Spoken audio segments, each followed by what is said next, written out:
hopa njal la jal billahi gayna de onta refe fofi de o ñaan rek a ref le amanu ne korcalel waaw a toxne medat o xalama nga rek tamit he ñak sen a brisan c'est pas le khan hay bi combat demi final waaw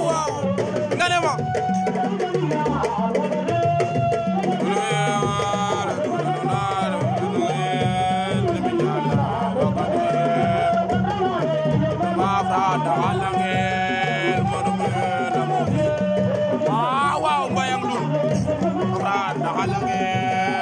Masader na mo fiye waya ngale jom ne ma franda xala xel xunga Masader na fata mo fo gabe meke koy xanga ke Masader na refe men de waaw ino TV ke tax ko lolu baye waaw inen di daken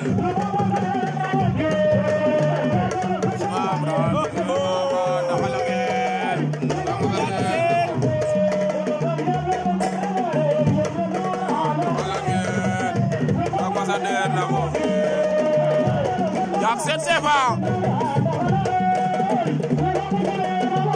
bi demi-finale 4 minutes 48 50 secondes de contact waaw bañ sage ba léegi amul noppalu ñu ngi jàppante ku nekk di def li nga mën saa bi ñu ngi ci calcul ku nekk a ngi calcul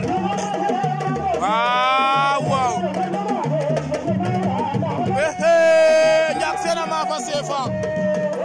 Jackson ama fa Sefa Jackson daan na Sefa